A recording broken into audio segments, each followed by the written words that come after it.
Hello everyone and welcome. This is the All 12 Signs video series for the Taurus Lunar Eclipse that's happening on the 28th of October 2023. I will be reading for Cancer and Gemini in this video. My name's Chloe. I work with card divination, astrology, and I channel energies through my body. As you can probably see, my hands are moving around right now. This is independent of my conscious thought, channeling energies from different dimensions to help us heal, clear stuck energy, and open up portals to source to get more in alignment with our soul's frequency. I really recommend for those of you who know your natal chart, you know your time of birth, check out the first house sign first. This is your rising sign, where your ascendant is.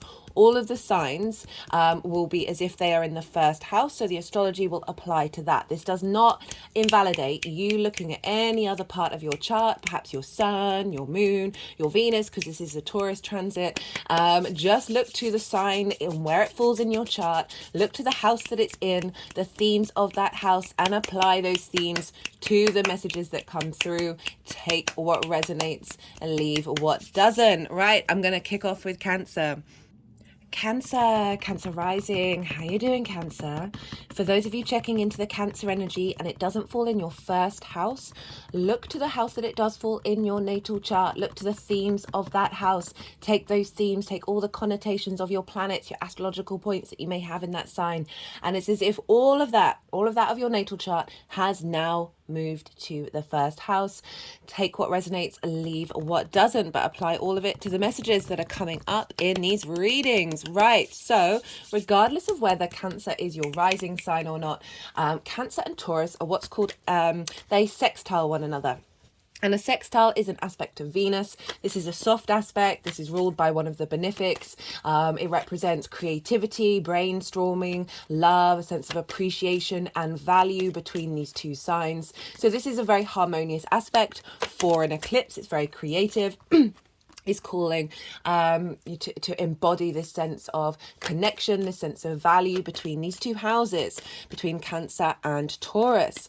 I'm pulling cards for 3 piles. The first pile is the lead up to this eclipse. Now, this is covering 3 different cycles.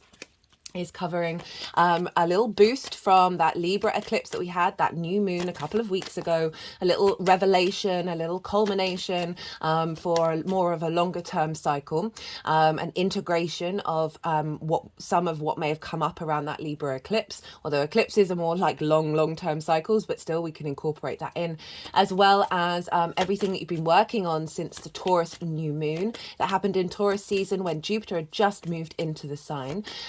So the last 6 months, everything that you've been working on, as well as this is the Taurus eclipse. This is the final North Node Taurus eclipse for another 18 years. And it's so closing up a big cycle of what we've been striving for in the sign of Taurus since November 2021. The nodes moved into Aries and Libra in July of this year, so this is the final eclipse. However, the North Node is in Aries, so the themes of the Aries area of your life are being imparted into this eclipse as well. So it's a bit of a mixture. So those are the sort of 3 things that I'm pulling cards for the first pile. What kind of themes you've been working on, how everything's moved forward. The second pile is the energy of the eclipse itself. Now, I see lunations as portals, as downloads, right? This time when we energetically receive information from the cosmos, a certain narrative, a certain vibrational frequency that we then go and integrate in the next part of the cycle. I mostly work from new to full moons to new moons, as in of that same sign. So bigger 6-month cycles, but we also incorporate the smaller cycle of the lunation, but we're also dealing with a big eclipse here. So the cards that are being pulled for the second pile is sort of what energetic download is happening at the time of the eclipse.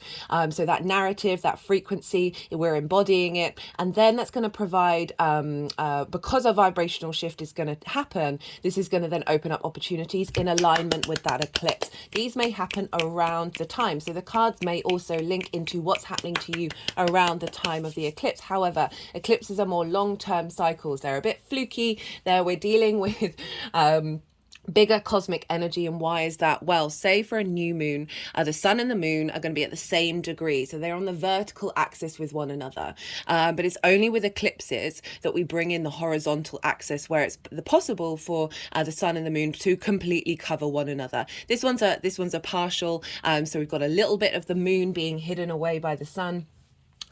But this is just incorporating linear time with cosmic time. And so this is why we're dealing with bigger narratives. I always suggest around eclipses, not necessarily to do controlled manifestation. It's more about what you're compelled to do.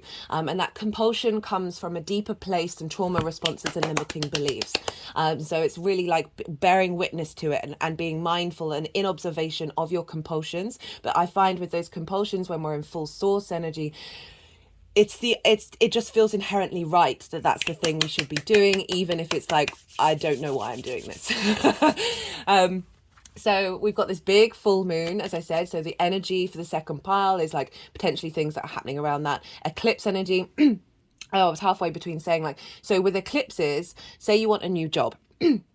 It could be around the time of an eclipse that the people of the company are sitting around a table and they're talking about creating a new position, but that new position doesn't go live until maybe 3 months later, 6 months later, and then you get that position, right? So you see with eclipses, there's a bigger narrative going on that's often out of your control. We've got to have a bit more faith. Sometimes events can happen where you're like, I would not have asked for that. I would not have wanted that, but it's actually what you needed in the long term. I've been using the example of my friend moved out of where we were living in the eclipse season last year, this time last year. And I would never have wished that. We got on really well. It was a wonderful experience. But because of her doing that, it actually freed up a lot more space at home for me to do a lot more recordings for the channel. Whereas living with someone who's got different working hours, who very much would obviously want to spend their downtime not necessarily having to be quiet. And I would have been very, very mindful of that. And it perhaps would have limited me in my journey, in my career journey. So I wouldn't have asked for it, actually served me in the long term. So those are the sorts of things that can crop up around eclipses. The second pile the third pile is, how is all of this energy going to manifest moving forward? So this is after the integration. What is then that, what are the results of that? What things are going to change because of this integration? Now, I've done a collective reading for this lunation, for this eclipse. In the collective readings, I always get a bit more esoteric. I talk about the soul's journey a bit more. I talk about ways, channeling, also tools that I have used to help me find inner peace. I talk about those in a lot more detail. Just generally break down the astrology and the narrative of how all the planets are talking to each other, of that energetic framework that is impacting the downloads that we get. Collective tarot cards. I've done an oracle. There's some oracle cards here. You can see them on the table. They didn't want to come out and play in the collective reading, so there will be a separate oracle card reading for this eclipse if you fancy having a look at that. Now let's get into the astrology for Cancer rising. Now, where is this lunation happening for you, Cancer? Well, it's happening in your 11th house, the house of good spirits. The land of hopes and dreams, friends, groups and alliances, and where you reap the benefits of your 10th house, your career, your life purpose. So it's a very positive house, marking a big culmination in the house of good spirits. So with eclipses, full moon eclipses, this can be a culmination and a release of all the work that you've been doing. You're transmuting that energy. It can be a celebration, a completion energy, as well as an ending of something that either or essentially would not have served you in the long term, even if it might be a bit disruptive, or it's just marking a new stage in the journey that you're moving on, and sort of perhaps so you've got a hope and a dream and you've been applying because you've been striving for that because of the North Node in Taurus for so long, that now is a culmination of all the work that you've put into that, and perhaps there's another stage that you've got to do afterwards, but this is potentially a culmination of whatever hopes and dreams you've been working on. This also can, link linked into friends, groups, and alliances. This is very much perhaps spending time with friends and groups, and an acknowledgement of the benefit that you get from that, or perhaps a group project that's been going on and a celebration of that. If it's linked into your career, reaping the benefits from that, or just generally reaping the benefits from the work that you've put in your career house.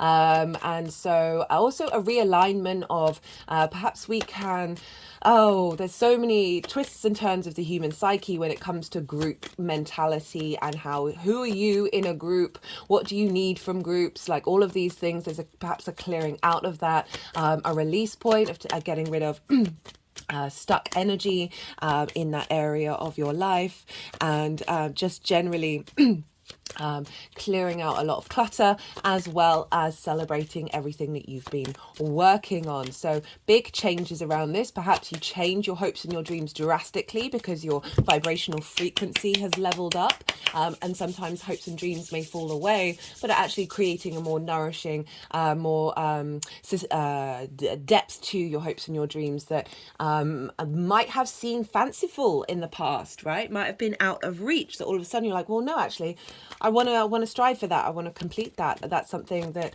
I'm not going to beat myself up if it doesn't happen, but I'm still going to hold space for that frequency of opportunities and abundance in this particular area, whatever it is for you. Right, let's get more into the astrology. So the moon is in Taurus. She is exalted in Taurus. It's one of her favorite places to be. And exalted means the energy, vibrational frequency of that planet. All the celestial bodies have their own exaltations. Is raised on high whenever that planet or celestial body is in that sign. So the moon's vibrational frequency is raised up, is elevated, is supported by Venus. Venus rules Taurus. And the moon is very transitory. So one of the things is that the moon gets a lot of safety and security by being in a fixed earth sign, especially around with Venus, because Venus wants the moon to feel good in its own existence.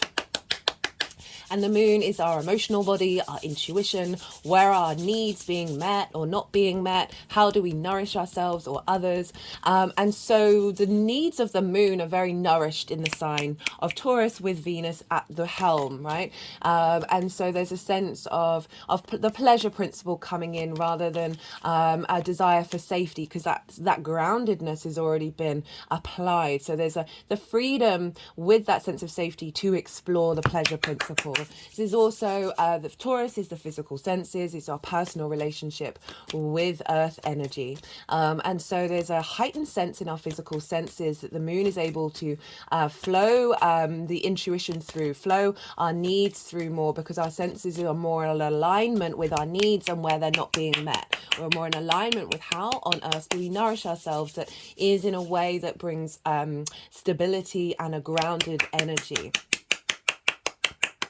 So the moon is in a really happy place, and the moon is conjunct Jupiter.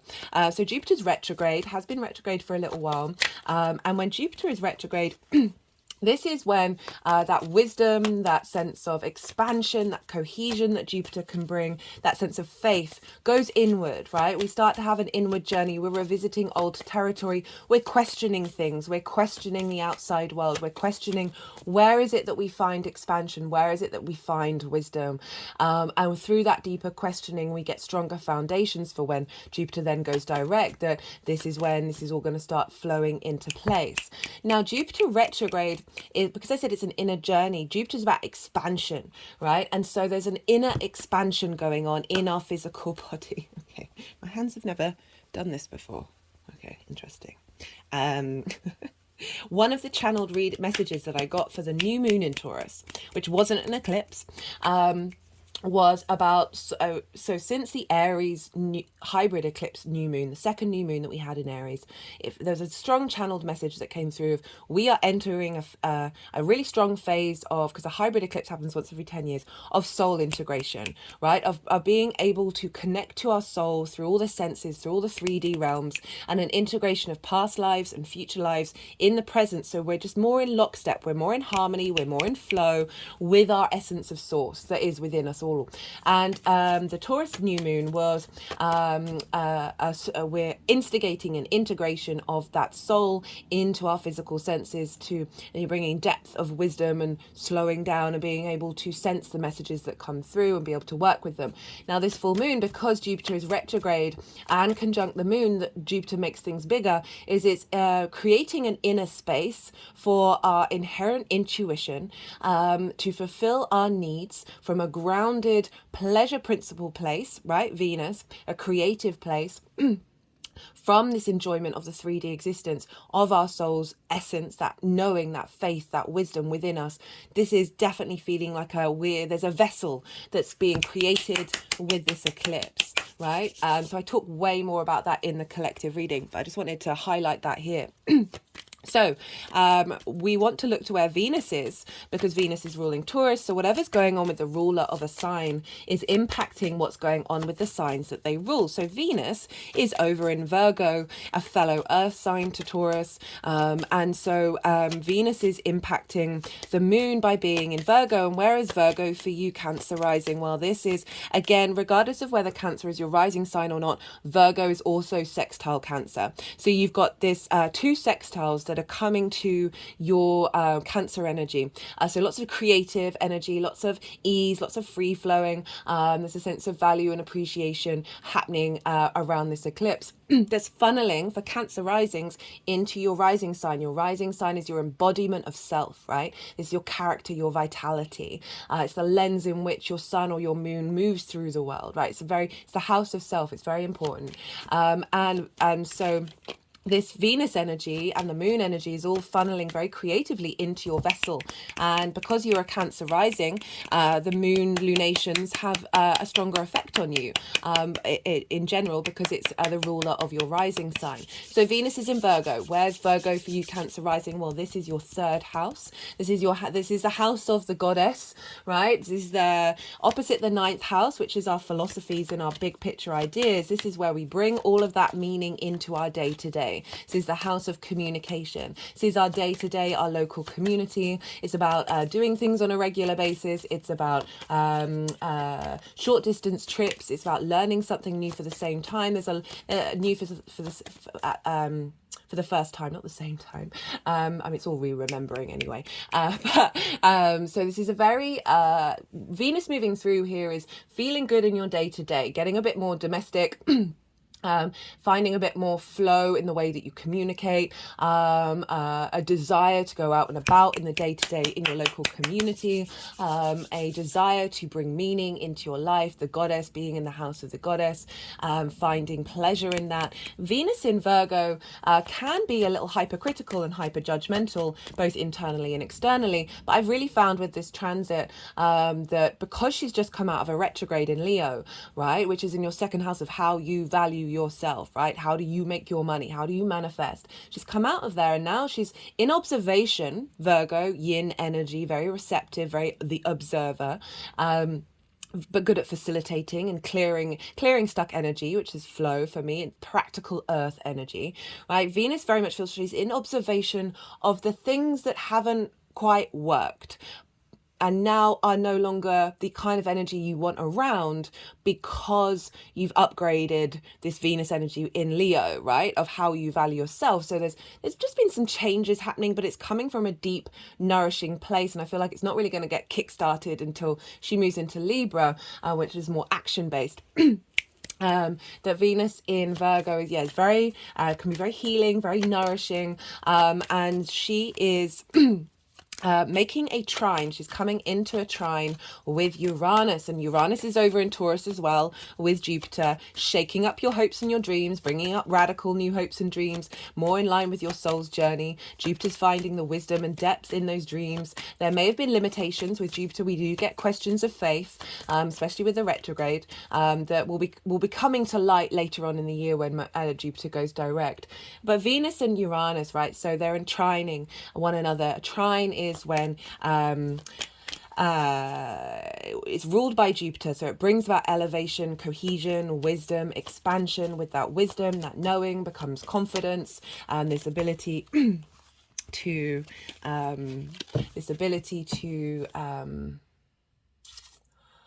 with that wisdom, that's when we get the confidence, and that's when sorry, my brain sometimes goes a bit fried when a lot of cards come out, because I'm trying to figure out if they want them or not. Yeah, this is when the luck and the abundance and the opportunities comes through, because there's a more flow of energy happening. So there's less resistance, there's more possibility of things coming into light. So we've got this lovely trine between Venus and Uranus wants to liberate you, wants you to be your unique individual self and be confident being so. And with this trine between your hopes and your dreams and your day-to-day with Venus, it feels like Venus is helping embody your ability to put into practice whatever download is coming through in a day-to-day basis, right? Whatever that is, whether that is facilitating your hopes and your dreams in little ways, and building on it, perhaps spending more time figuring out what kind of groups and alliances you want to be involved in, and then perhaps spending a little bit more time day to day involving that, and that might facilitate your hopes and your dreams, collaboration, all of that sort of thing, as well as bringing a deeper sense of understanding of your ability to communicate your skills, because you may have reaped the benefits from your 10th house. So all of these things could be coming up with that Venus energy. Venus is also opposite Neptune. Neptune is over in your 9th house of how you of the house of the gods. How do you look at yourself in the world? What are your ethics, your morals, your philosophies, your connection to source energy, your connection to God, nature, science. I mean, that's sort of similarly the same thing. There's something bigger than you and how you map yourself out in the universe, right? Those are the big ideas, the big perspectives.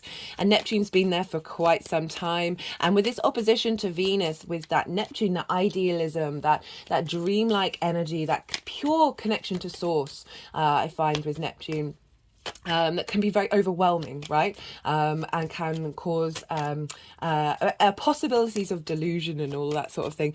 But with this opposition to Venus, it very much feels like Venus is drawing in that energy from Neptune of your dreamlike possibilities of how you see yourself in the world, and is pouring into a very practical Venus into your 3rd house of how do you communicate that on a day-to-day basis?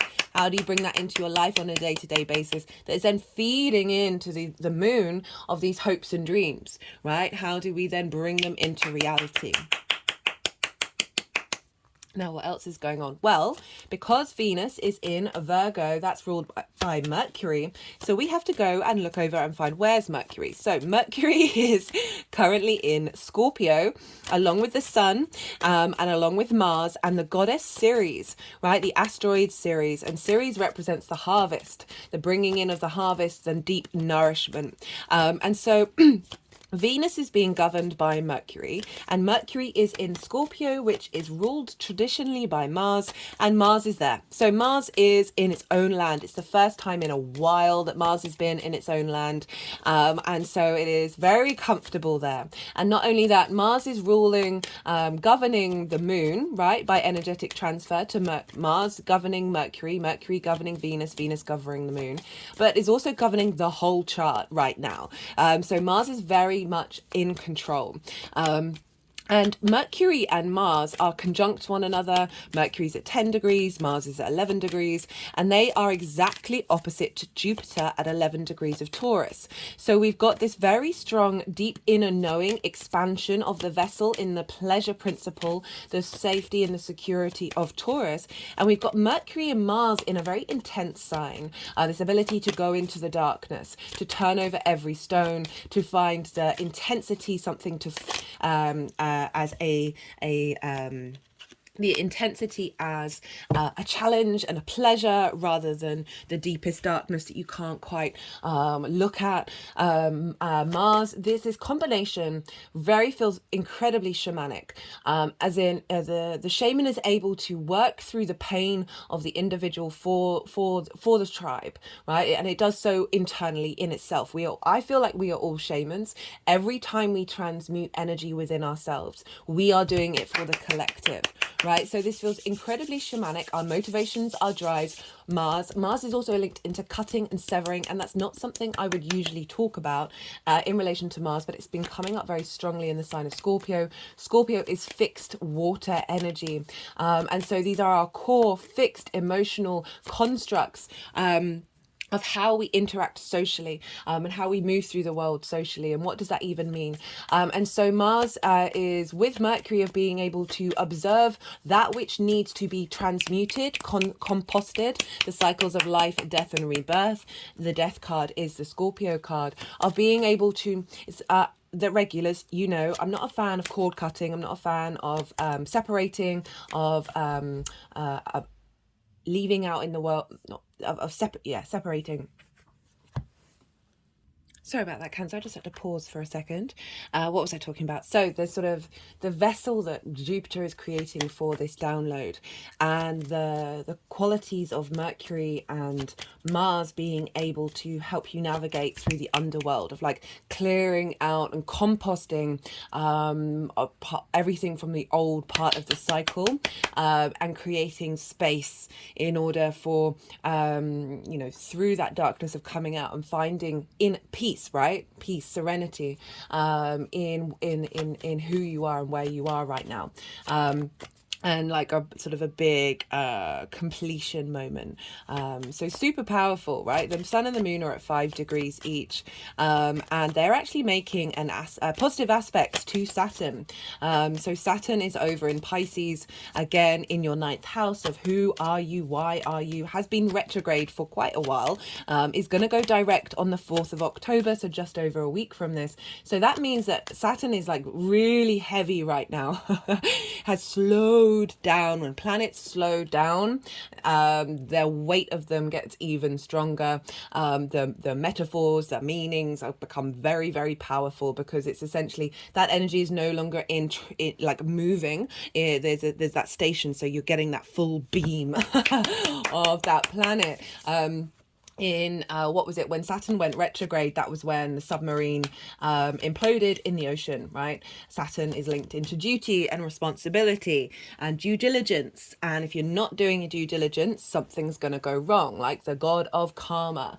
It's also about legacy, authority, integrity, like knowing duty and responsibility, all of these things. And so we, you know, it's quite it's not necessarily that the restrictions so Saturn can also come along and bring restrictions and isolation. So with this moon, this completion, and they're all in harmony, they're all yin energies working together. So Cancer risings, you know, this is a very familiar energy to you. There's a real sense of nourishment and of cultivation of how we move forward, like there's a strategy and plan.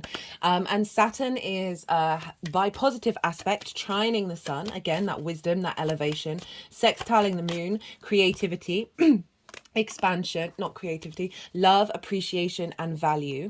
And so it's this karmic energy in Pisces. Saturn's very karmic, of helping clearing out and finding the wisdom in that which needs to be composted, and finding the creative energy, the sense of value and appreciation of peace, right, of this new expansion of the vessel. So that's kind of the astrology that's going on right now. Also forgot to mention Venus is conjunct Lilith. Lilith represents independence, not wanting to put up with hierarchical structures that don't make any sense, or hypocrisy. So there's a very independent vibe and a liberation vibe because of that because of that trine with Uranus. Uranus is all about liberation. And so Venus is helping facilitate that. And that is all being transmuted by Mars, who's clearing the decks, right? And being the protector, right? Mars in a yin sign, especially in Scorpio, is the protector, right? Rather than going on the attack, it's like, I am standing by these people. I'm standing by this core response. I'm standing and I'm protecting this energy. I'm protecting this idea, this emotional connection, and knowing that you've gone into the darkness of what that means to you, and so you know what it is that you want to stand by, right? These oracle cards These two came out twice because I put them back. We've got the warrior, we've got Mars, we've got the mystic, we've got Jupiter, we've got the heart of Venus, and we've got the thread that's pulling these all together. And the main message is like, when we operate deeply from a heart space, we can become the mystic warrior, where we know what it is that we want to defend from a place of wisdom, rather than a sort of a knee-jerk reaction. Right, okay, I am going to go quiet. You've just had the yang day action side of the reading, the go, go, go, the stimulation, everything full steam ahead, the extrovert, and now we're going to have the yin night rest side of the reading. I'm going to go quiet, soften my mind, allow the energies to move through me. They're going to want to do some energetic work as well as move the cards into the 3 different piles, and I'll come back round and I'll talk about the tarot after they've finished. I call you to do the same. You just had loads of information thrown at you. Don't try and overthink it. Soften your mind, let it all settle in your unconscious, and see what intuitive hits come up for you in relation to this eclipse, right? Always look to where your sun and your moon are in your natal chart, the themes of the houses of where those celestial bodies are, because that's going to be those themes are going to be activated around the eclipse, because they're the same sun and moon that were around at your time of birth. So they're the sun, therefore they get activated. Same with any other kind of transit. Right, okay, I'm going to go quiet now. Let's just move this down a little bit.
Okay, Cancer. Let's see what we got here. So this is the lead up to this eclipse. As I said, that's a mixture of those three different cycles. From the Libra eclipse, from the Taurus new moon, as well as the longer term cycles of the North Node, South Node in Taurus and Scorpio. So we've got the Four of Cups, we've got the Five of Pentacles, the Seven of Wands, crowned by the Justice card. So this is implying that, I mean, this is a wrap up of a certain type of energy that is all incredibly natural, incredibly human, especially if we link it into your hopes and your dreams. And so sometimes we can feel this is quite so the Four of Cups is a stagnant energy. This figure is melancholy. It's looking at the Three of Cups, which represents flow and harmony and celebration. There's three women all in flow with one another, and feeling like that's out of reach. That can be absolutely anything that gives you emotional joy, right, of celebration. But this figure isn't necessarily doing anything about it, and we can get quite stuck in this energy and forget that we have the Ace of Cups within us at all times, right? We have this ability to tap into a feeling of abundance, but it's so difficult because we can get so ingrained in this space. So this can be linked into, apologies, Cancer, I just had to pause again. So this can be in relation to perhaps not having an underlying tension within you about not feeling like you might be fitting in with groups and alliances, with bigger groups, or not necessarily seeing your dreams manifest in the speed that you would like them to, right? And we can get really, melancholy and sort of a slight depression energy. It's really heavy. Like it, as much as I say, we've got, love within us, it can be really difficult to step out of. And it's especially given the current climate that if you've been striving for something with that North Node being there and it not necessarily quite tapping in and manifesting in the speed that we would probably like it, then it can lead to that. But I also feel like this is just generally just a clear out, even if you're not particularly aware of these feelings, that there's some lingering energy in there that you've been navigating and working through. We've also got the Five of Pentacles. Now this is feeling left out in the cold, not feeling supported, and there's a sense of abandonment there. And as I said, that can, all of these things this can also be linked into not reaping the benefits from your career house that you would like, right? Perhaps seeing other people getting bonuses or other people being supported in the team and you not necessarily being so. So it can tackle all of those three main themes of that house. And we've got the Seven of Wands on top of it, which is this figure has something of value, right? They're on the cliff, they're on the higher ground, right? But they're really unsteady. There's a sense of being in defense mode, of being when the competition comes in, and being unsteady, and then questioning the value, even though you're still standing on top of the cliff, right? So again, this can all apply to sort of unease or dissatisfaction, or not seeing things clearly, right? So we can get so stuck in these feelings when they might not be as real as we think they are. Okay, the Justice card is crowning it, and this is saying, okay, there's been some decision making going on that I feel like you've been embodying Lady Justice, of bringing things back into balance, away from these energies which can be quite distorted, and seeing the clarity and finding the truth in it. And as I said, like karmic clearing, karmic contracts being cleared out. That there were reasons why all of this stuff was coming up, in order to liberate you moving forward. Yeah, I've certainly noticed in my own life over the last couple of months, perhaps even a bit longer, maybe not so much, the situations keep coming up that would have previously triggered certain emotional responses based off of my own trauma. And I'll get a little bit of it, but it's through the observation being like, oh, that clearly doesn't have the same hold over me as it did before. And then through that process of sitting with it and working through it, and then perhaps another little micro thing happening that would potentially trigger it, and then finding a bit more peace. It's just being able to observe what's going on and be able to make an informed decision based on empathy and reality, right? That is justice. So the energy moving forward, I love the next couple of combinations of cards, especially when they were doing things with them. The Hierophant and the Nine of Pentacles seem to really want to get involved with one another. So this is the energy of the eclipse. We have the Queen of Cups and we have the Hierophant. Now, the Queen of Cups is actually one of my favorite cards at the moment. For me, she truly represents serenity. Her foot is turning into the ocean. There isn't clouds in the sky. There isn't a wave on the ocean. There is peace. There is serenity in her realm. She is nourishing and caretaking of your emotional body. She is supportive and psychic as hell, man. Like, so if you think about when you sit by the ocean, and say there aren't any clouds in the sky and the ocean is calm, your eyes go so wide, your perspective goes so broad, and like you see so far into the horizon. This is what the Queen is doing. She is looking into this chalice that is a portal into the future, and she is at peace with it, which means that there isn't the sense of worry. Isn't the sense of why are these things happening. There's an acknowledgement of being able to see the pathway. In regards to the 11th house, so a deep nourishment of your emotional connection to your hopes and your dreams, a knowing of what inherent, instinctive, intuitive knowing of where they are headed, even if you are not consciously aware of it. They just sort of moved over the throat chakra then, which is reminding me of Venus is over in the 3rd house of communication, right? Finding the messages in the day-to-day, being able to communicate and express and facilitate your hopes and your dreams. This can also be perhaps taking on a more serene role in groups and alliances. Toes are wiggling at that one, as well as yeah, I think that's let's talk about the Hierophant now. So the Hierophant is the Taurus card, and it does represent commitment. It represents wisdom and knowledge of being your own guru, having gone through a journey. It's also about community as well. So it can be linked into book religion, but it doesn't have to be. It can be absolutely anything where you've gone through the motions, you've put in a lot of practice, and through that practice, that study, or that change of a mindset or whatever, and you start, this is the action taking of putting it into practice, and through those actions you're communicating your wisdom. This is also very much a commitment to your hopes and your dreams from a very inherent wisdom orientated space. This is a sense of your community, your work, validating the nourishment that you bring, the inspiration that you bring, the intuition that you bring to your environment, and there's an element of celebrating that. And the reason why I say celebrate is because moving forward, we've got pretty powerful combination of cards. So this is the energy of the eclipse moving forward. So you've got this download of a sense of serenity and wisdom. And with how this is manifesting, it's the 9 of Pentacles. This is Venus in Virgo, funnily enough. And this card represents independence, right? Being able to make the decisions that you need to make in order to create this life of abundance. So very much linked into hopes and dreams, perhaps any sort of benefit that you've received from the career energy.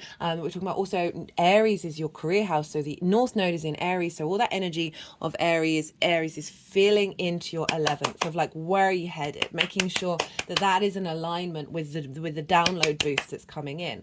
And that's doubly confirmed by this, right, which is saying that the energy that's being integrated is allowing you to be confident, because you've got the intuition of the Queen of Cups and the wisdom of the Hierophant, to make the right decisions of where you're headed, what you're doing, who are you in a group, what groups do you want to be around that's going to help create with this abundance. It doesn't have to be like they have to help, but certainly a vibrational frequency that allows you to be independent in those environments, and really being able to commit to manifesting your hopes and your dreams.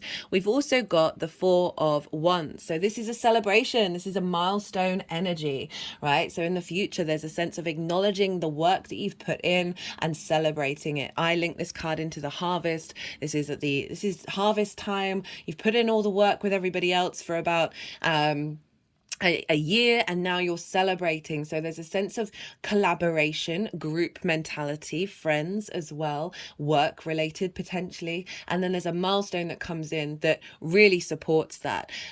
This can also be a celebration of the work that you're putting in the future, of manifesting your hopes and your dreams into reality. Okay, let's get some clarifiers for you. Cancer. Right, let's see what wants to... Oh, that came out quite quickly. We got the Lovers card. So this is the First Light Tarot. It says union, matters of the heart, choices, physical love. Okay, so it's just focusing on love and then choices.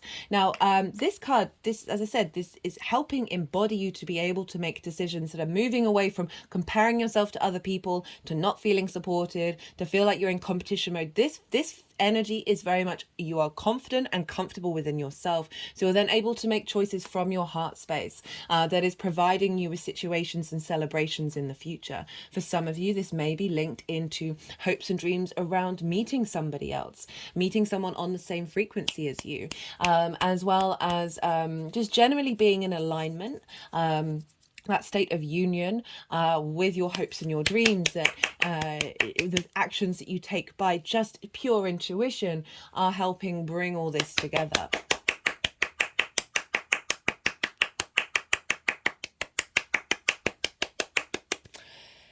Okay, I completely forgot to mention, and I apologize, Cancer, that the Sun, Mercury, Mars and Ceres are all in your 5th house, the house of joy, right? This is creation energy. This can be linked into the pleasure principle. Absolutely anything in your life can bring you pleasure. It can be children, literal and figurative, as well as birthing something into the world and your inner child. It's also linked into romance and short-term dating, right? So that instigating of something, a completion of an energy that's clearing out in order to bring in this new creation energy. So that creation energy can apply to you, applying that to your hopes and your dreams. But you know, we've got the Lovers card coming up, so I can't really avoid it when we're dealing with the 5th house. I'm saying it can bring in a vibrational frequency of a person that is fulfilling, and not fulfilling, is of a frequency that is matching this new vessel that you have come into being with. And it might be meeting someone in a group or an alliance, or in your friend group that this happens. I'm always really wary of we've got forgiveness and relationship change. I don't think we've ever had forgiveness come up. It feels there's an element of needing to let go, and release any shame or any difficult emotions that you may have towards yourself, to other people, and be at peace with it. Draw a line under it. There's with justice, there's like, this is the final decision, and move on, right? That's what I'm getting quite strongly with that one. And we've got relationship change. And through this journey that you've gone on, this is because, remember, the South Node was in Scorpio, so you really would have been refining your creative energy during all of this. And that might have brought up a lot of trauma relating around that, around all sorts of different things that you've been working through. And so we've got the relationship change. So there's a real shift of dynamic that's coming up, that is allowing in a new frequency, as I said before. Right, let's do I want another card? I just feel like I want another card.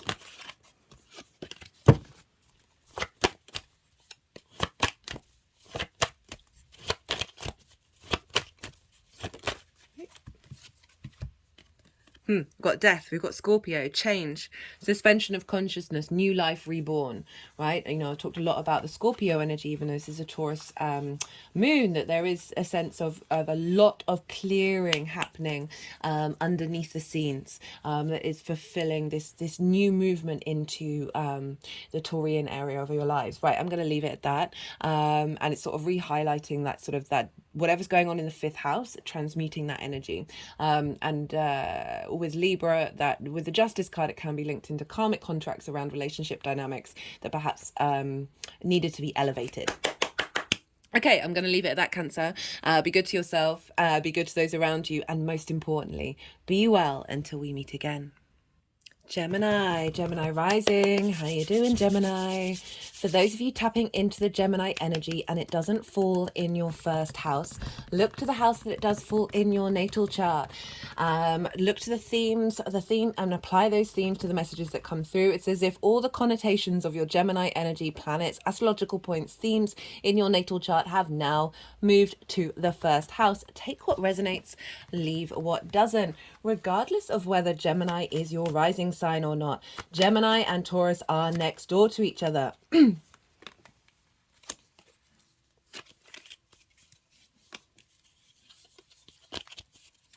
Gemini, sorry, I just have to go, I have to soften my mind when that happens, just to let the energies move through my body and pick the cards that they want to pick. So I go a bit like brain dead. Right, so Gemini and Taurus are next door to one another. This is what's called an inverted aspect. It doesn't have any of the main traditional aspects in common with talking to one another. You're also dealing with 6 different energies that are working together. So Gemini, you are mutable air and yang, day in nature. Taurus is fixed earth and yin in nature. So 6 different energies. The way that I like to describe signs that are sitting next door to one another is, imagine you are sitting next to another person, but you are both facing forwards.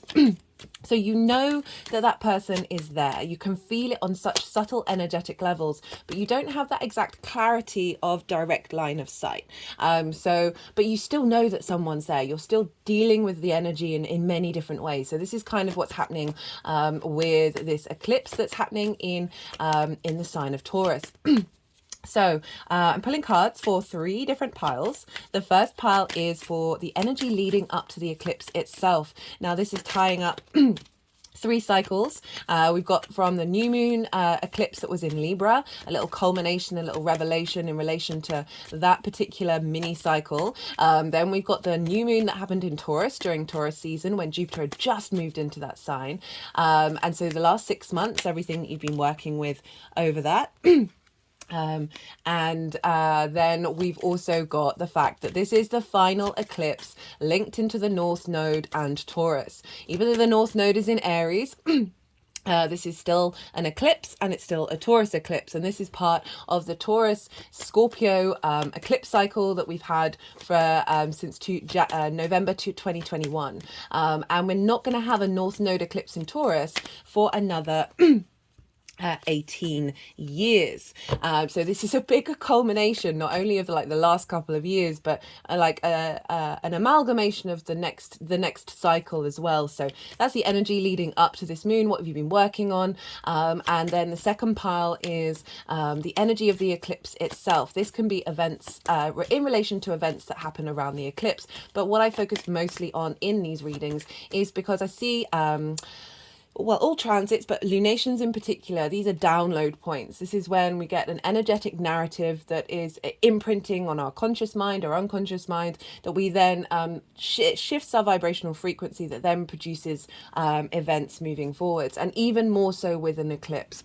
So it's sort of like what energy is being downloaded at this time. Now, why is it even more so with eclipses? Well, speaking of which, I've done a collective reading on the eclipse. This is where I get to be a bit more esoteric in those collective readings. I talk a bit more about the soul, the soul's journey, tips around finding inner peace based on what I've experienced and I've put into practice, as well as sort of like channeling stuff, channeled messages, collective tarot. I break down the astrology and therefore the narrative of how all the planets and celestial bodies are talking to one another, what that imprint looks like collectively, as well as some oracle cards which you can see scattered around the table. They didn't want to come out and play in the collective reading. Sometimes they do, sometimes they don't, so I will be doing a separate oracle reading based on the cards that came up after I've at the end of this series, so that will be coming out probably over the weekend. Now, with eclipses, I talked a lot more about how this is a time where we don't necessarily want to do any hardcore manifestation. We don't necessarily want to control what's going on, because we're dealing with a bigger narrative. We're dealing with a bigger force in our soul's journey.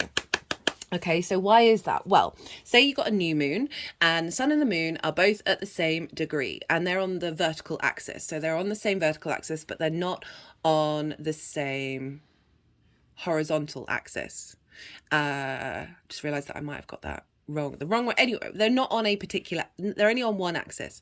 Now when we've got do excuse my brain, when we've got an eclipses where with the nodes, this is when the sun and the moon are going to be on top of one another in varying degrees. This one's a partial one, so only a bit of the moon is being hidden, and this brings both the vertical and the horizontal axis together. It's bringing both linear time and cosmic time, source energy and the material world into alignment. And these are usually big things that happen in our lives that are aligning us on our soul's journey, and they might not necessarily be things that we want. They're more the things that we need in the long term. So that's why like trying to control it is kind of getting in the way of what truly your soul needs.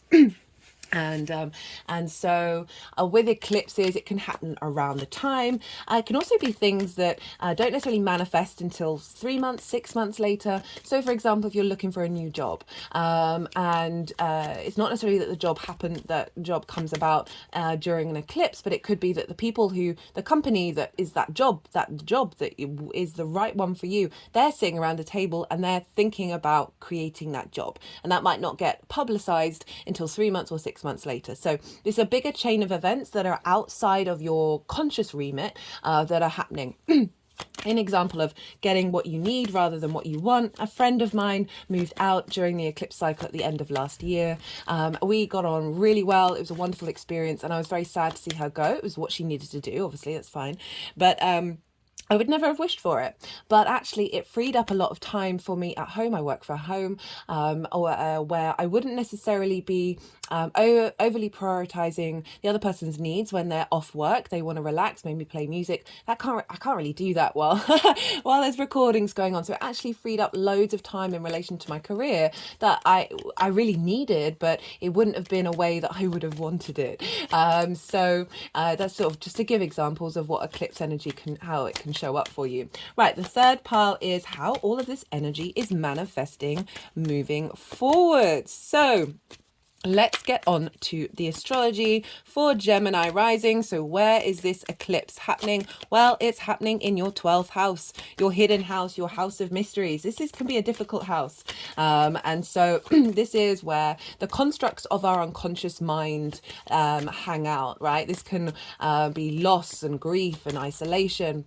It can also be depression and anxiety, more sort of mental struggles than physical struggles. It's also a place of magic, because underneath all our trauma responses and limiting beliefs that then create that depression and that anxiety or whatever, is the soul's magic, right? And so the 12th house can be often very, very difficult to integrate. It can feel very personal to you, but not necessarily something that you feel like you're fully integrated with or fully accessed, or you might hide away from it and then lean into it in very strong moments. It also might be a very, I always say with clients, do as much integration work with the 12th house as possible, because the more that we integrate the 12th, the more that we're in alignment with our unconscious mind and at peace with it, and the more that we can connect to our soul's magic that's there, the more that integration of the 12th affects the rest of the chart. Now, you've had Uranus there for quite some time. Jupiter's just moved in there. You've had eclipses there, Gemini. So you've been working through a lot of unconscious desires, unconscious motivations. Taurus is earth. It's fixed. It's ruled by Venus. It's that pleasure principle. It's that personal connection to your physical body. It's your physical senses. So it could be this full moon can very much be a clearing out of any difficulties you may have had of being able to access that, any addictions and troubles you may have had of perhaps going to extremes when it comes to finding pleasure, because it is slightly in the back of sort of in that unconscious space rather than the conscious mind. Also a heightened awareness. So it can be, so this full moon can very much be a clearing out of the old clutter of what we've been working through, as well as a celebration of everything that, one second. So there's a celebration of all the work you have been, renewal of your connection to your magic of your soul, a renewal of your ability to connect to your physical senses and find pleasure by slowing down and being in the moment. There's lots of different things that can show up with this eclipse.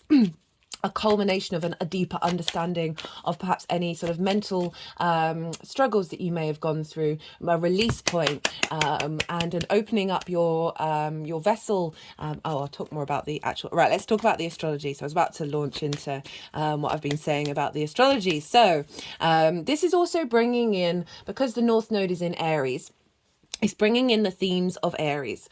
So for Gemini risings, this is your 11th house of hopes and dreams, friends, groups and alliances, and reaping the benefits from your 10th house. So any blockages around hopes and dreams that are in your unconscious mind, your relationship with groups and alliances, as well as perhaps if you're not getting the benefit, or you're not reaping the rewards from your career house in the way that you would like, probably based on limiting beliefs of scarcity in your unconscious mind, this full moon can really help release a lot of that.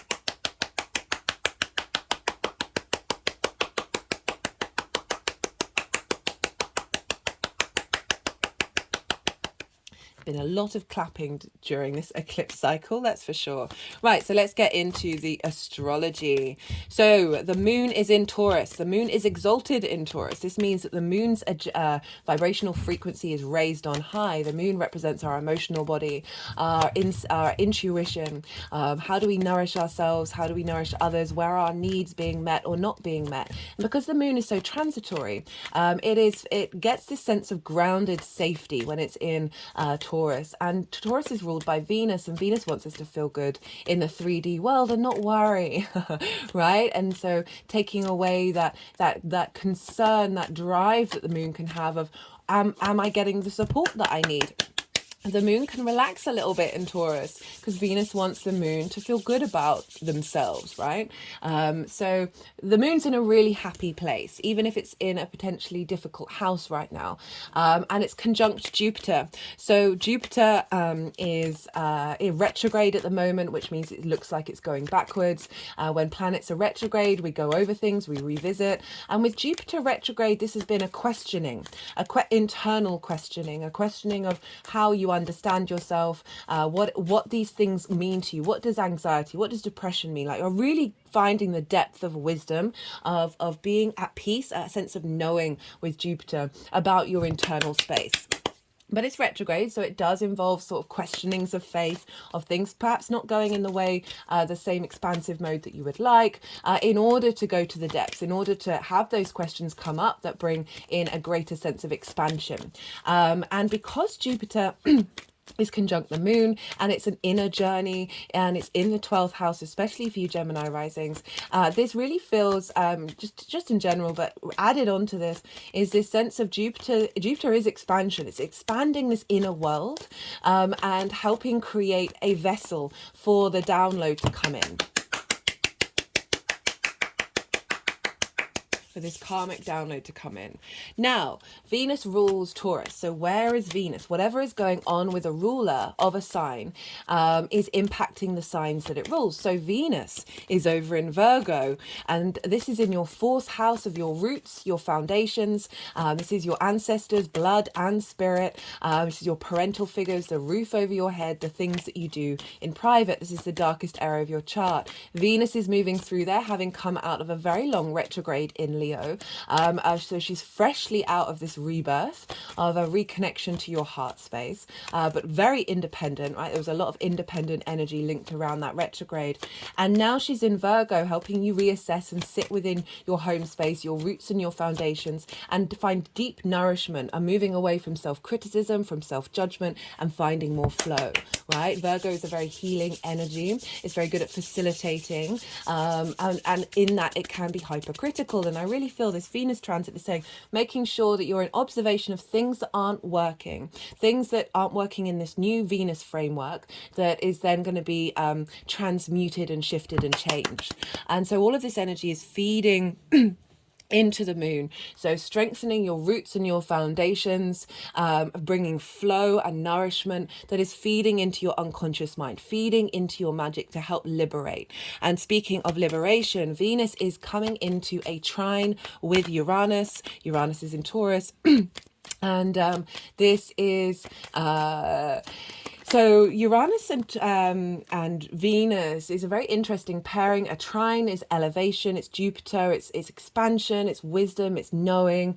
And with that knowing, with that wisdom, that's when opportunities, experiences, luck, a sense of abundance can come through. So you've got this very abundant nature of Venus saying, okay, Uranus, I see your liberation vibe, but can we make it feel good? Can we bring a bit of more flow to it?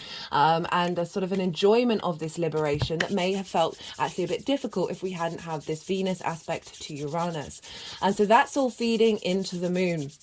Now, because Venus, let me just, before I move on to that, Venus is also opposite Neptune, and you have Neptune up in your 10th house of your career, your life purpose, the thing that drives you forward in the world, right? Your reputation. It is the brightest part of your chart, whereas the 4th house is the darkest. Now, Neptune being there, for me, Neptune is pure connection to source, which can be very discombobulating as well as serene, right? And so It's this bringing of the soul of your life purpose into your roots and your foundations, right? And Venus finding a way to bring a sense of harmony between that, and getting practical about how Earth energy of Virgo, how do we practically instigate that and bring that into a harmonious balance in the foundational space. And so that's all feeding into this moon in the 12th house. But Venus is in a Mercury-ruled sign, which is Virgo. So we need to go and look to where Mercury is. And Mercury is in Scorpio with the sun in your 6th house of work, health, and routines. So there's a sense of a visibility and vision around how you embody your work. How do you take care of your routines? How do you take care of your body? And so this is all feeding into Venus. So we've got this sense of your 12th house, your hidden house, those constructs that may have been blocking your ability to manifest in the world, and supported by the energy of Aries coming in, of your hopes and your dreams, with Venus at your roots and your foundations, giving strength and a sense of grace to this transformational period. But this is all being governed by the 6th house, Scorpio, by Mars, essentially, because Mars is in Scorpio and it's its own sign. Traditionally is the only Mars rules Scorpio.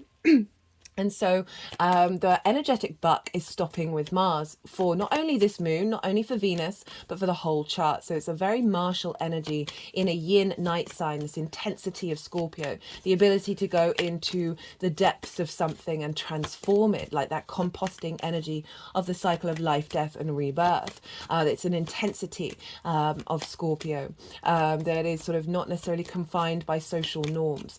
It's a fixed water sign, so very core emotional fixed energy that the sun is bringing visibility to what's in the darkness, what may be blocking you. And Mars is linked into your motivation and drive, your passion, but also linked into severing and cutting, and a combination of Mercury and Mars opposite Jupiter. So the sun and the moon are at 5 degrees.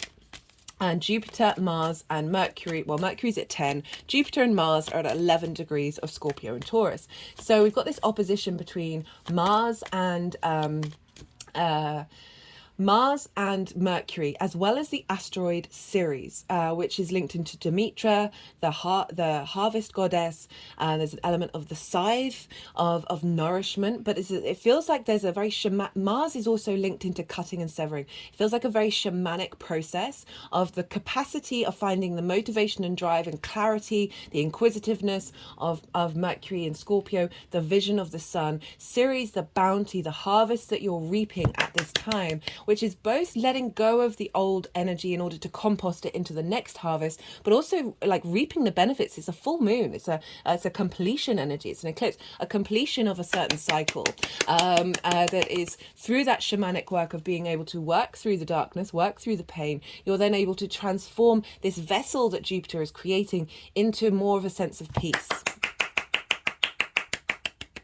So you've got a lot of motivation and drive in your 6th house that is facilitating this new regrowth in the way that you work, that is allowing your unconscious mind to catch up with reality, catch up with the now and not be hindered on past experiences. Because of that Venus in the 4th of really finding grace in your foundational space, I just think that's a pretty poignant aspect of it, as well as the fact, this is the final bit of astrology I'm going to talk about. Saturn is in Pisces at 0 degrees, 32 minutes, 2 minutes away from it stationing. It's going to go direct on the 4th of November. So we've got a very intense Saturn. We've got a lot of...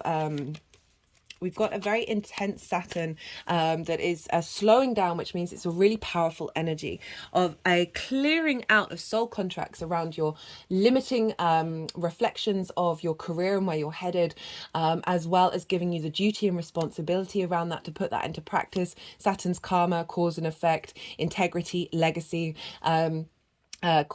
doing due diligence, putting in the hard work, but it's this legacy energy that's coming through that is trining the sun in the way that you work, so you're able to embody the way that you work with more integrity moving forward, as as well as making a sextile to the moon, which is providing, these are both soft aspects, Jupiter and Venus, they're benefic aspects. There's free-flowing energy here, and that sextile to the moon is this creative energy, the sense of value and appreciation for your deep-rooted grounded intuition that you have within you. So that Saturn's helping liberate a lot of blockages around trauma and limiting beliefs, that is setting the soul free, and you're able to walk in this vessel with a little more confidence.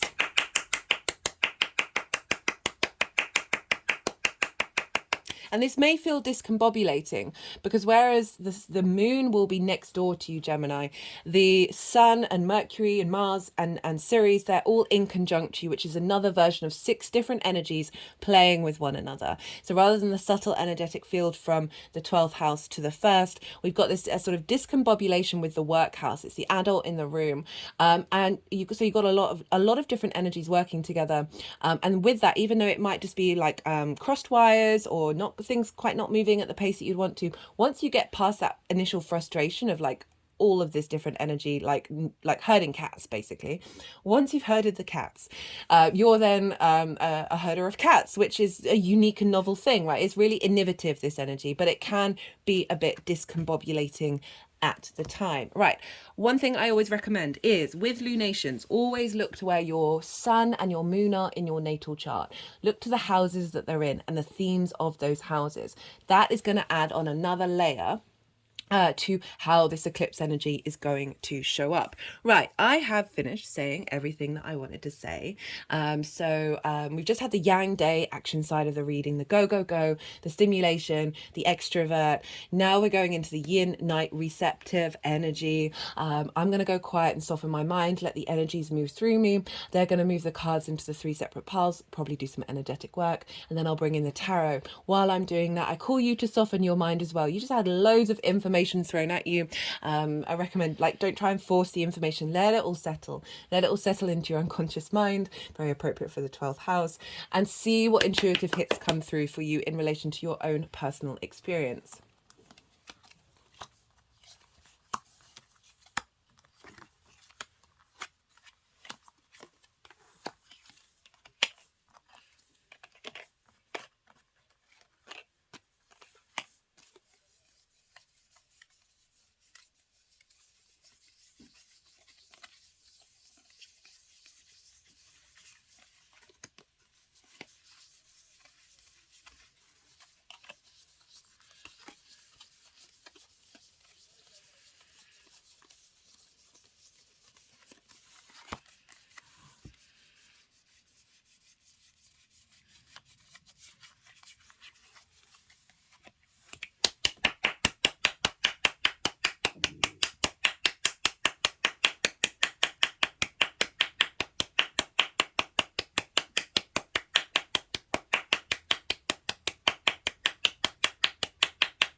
Okay, so Gemini, we have in the lead up to this eclipse, as I said, those 3 different cycles.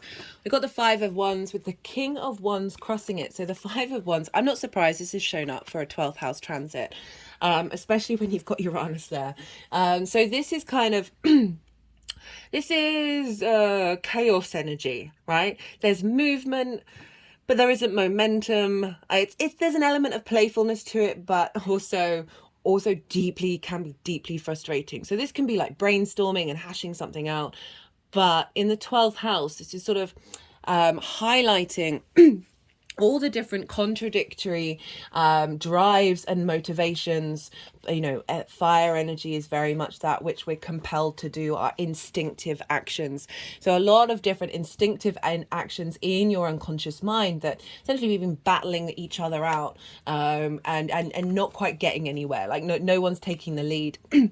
And we got it with the King of Wands that wanted to cross it.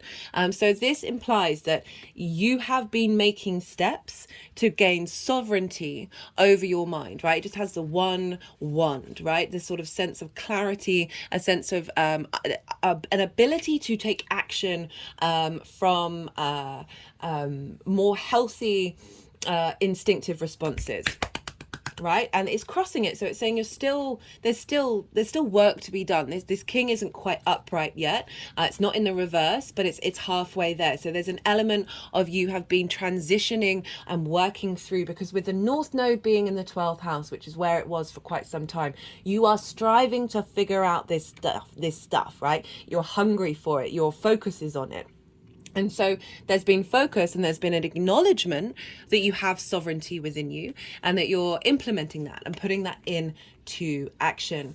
It's not surprising that those have come up. And I really love, you've got a lot of kings and you've got the emperor. So there's a lot of boss energy coming in, to put it mildly.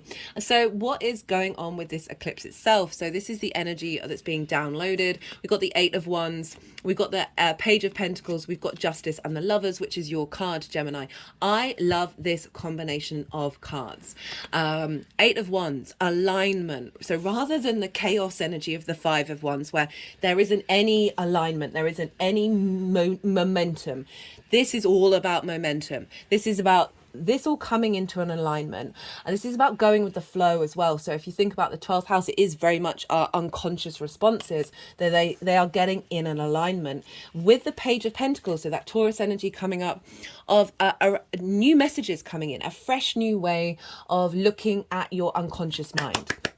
Pages are very useful energy. It's very playful energy. It's more like apprenticeship energy. So if you are having like this reboot, there's this shift of dynamic. It's happening to me at the moment. I feel like a different person at the moment, and it's a bit discombobulating. It's not a bad thing at all, but my body's recalibrating, my mind is recalibrating. I very much feel like I'm an apprentice here. I am new with what's going on in my body, my mind, my soul, whatever. Not necessarily my soul, but certainly the incorporation of the two. That I love that the page is coming up, because you want to engage, you want to explore this new dynamic rather than being stuck in an old form. That's what I love. Whenever kings and pages come up together, I love it, because kings, there's an element of getting stuck in the rut, and pages are coming along and saying, hey, I've just got a hold of this new thing and I want to explore it, I want to play with it, I want to enjoy it. Coming up with Justice and the Lovers, like what? So the Justice card is saying rebalance.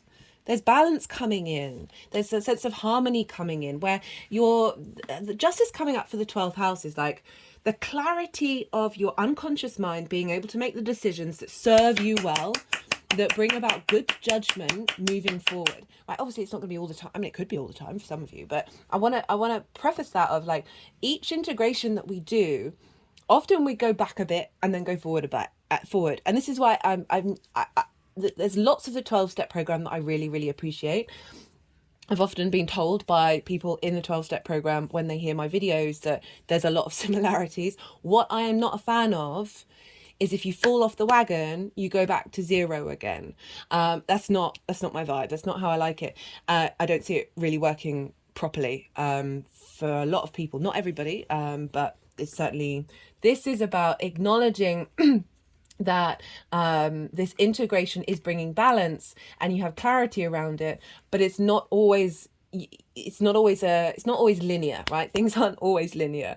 But we've got the Lovers card. You've got your card rocking up here in the center of the spread. This is about being able to make decisions that serve the integrated version of yourself. So we've got the masculine, the feminine, the spirit. We've got a mountain, which also kind of looks like a volcano as well, but representing a higher perspective, or certainly a release of life, like an event that changes everything. So this is about big crossroad decisions, right? Being able to make decisions that serve you in the long term. This is also about union in your 12th house, in your hidden house, your house of mysteries, finding love for yourself in this space that then liberates a lot of shame that we may feel around some of our unconscious responses.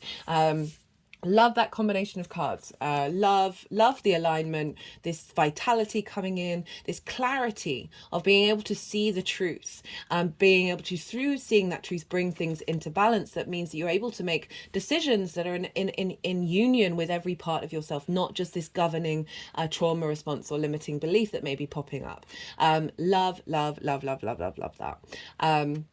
And yeah, really implying a shift of dynamic in your foundational space as well, and an alignment there of just having a bit more grace and a bit more confidence. And look, you've got the King of Swords and the Emperor along with the 10 of Pentacles. This is boss energy, right? So this is clarity on clarity, how this energy is manifesting moving forward, being able to make decisions based on your inner truth. With the Emperor, the wisdom of the Emperor, the sovereignty, the inner divinity of the Emperor that's able to embody it. It's Aries energy as well, incorporating your hopes and your dreams, of being able to make clear decisions and act on them that facilitates your hopes and your dreams, as well as you, just the confidence that's coming through with these two cards. And I love the clarity of truth with the King of Swords, but also, you know, the Emperor, I get the feeling that this Emperor is both because it's the King of Kings, right? It wouldn't be in tarot. Let's not look at real life. In tarot, the Emperor would not be able to be the Emperor if it wasn't taking care of all of its subjects, right, in the most holistic way possible. And so there's a real sense of independence as well with the Emperor because of that Aries energy, but just really being able to cultivate your inner mind, your inner sovereignty, right? You know, this king which has been trying to get sovereignty over all these different agendas. Now we've got like proper sovereignty coming in with the 10 of Cups. Sorry, woo! Why did I say the 10 of Cups? 10 of Pentacles. This is legacy. This is the integration of the mundane with the spiritual, right? So we could kind of see the anxiety, depression, grief, loss, whatever that, as sort of the mundane parts of it. And then the spiritual is the magic of your soul coming into union together. We've got the happy family in the city, and then the figure with the esoteric symbols, which is representing this union of the mundane and the spiritual. I say mundane, I don't mean that in a negative way at all. We need both of them. But sort of this grounded energy coming in. You've got that page, and then you've got the 10 with this earth fixed Taurus transit. Love it. Absolutely love it. Right, let's get some clarifiers for you, Gemini. Whoa. Okay, so we've got union. We've got matters of the heart, choices, physical love. So this is your card again. With that union, we then bring towards us other unions, right? And you've got all that stuff going on in the 6th house as well as your roots and your foundations. That there's an energy, a vibrational frequency that's coming in that is having gone that this isn't union, this is conflict. Having established a sense of union in your unconscious space, this is drawing towards you others, situations, opportunities, people in your life, business partners, friends, romantic relationships that are facilitating this new download, right? This new integrated download. Okay, let's get another clarifier from the numerology deck. All the decks are in the description box if any of them take your fancy. Music. So some of you, this may be a wonderful thing to do during the eclipse, is to listen to music.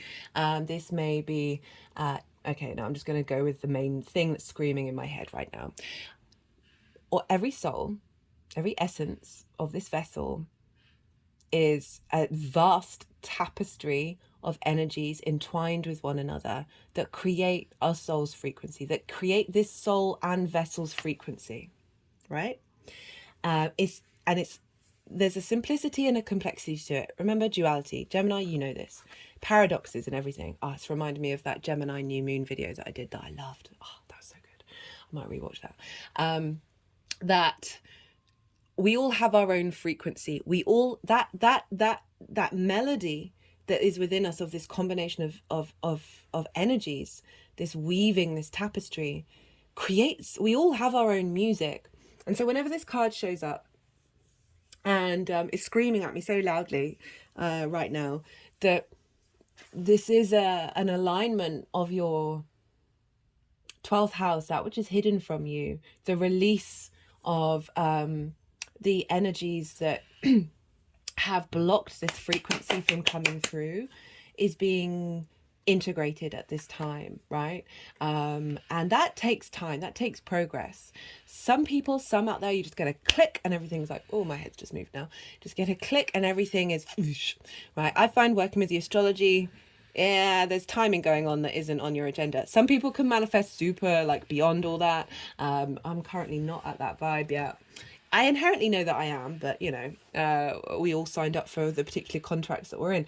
But what I'm saying is that something's being implemented that is going to unfold. Love it. Right, okay, 2 lovers cards, Gemini. That's brilliant. Right, Gemini, I hope you enjoyed that reading. Be good to yourself, be good to those around you, and most importantly, be well until we meet again.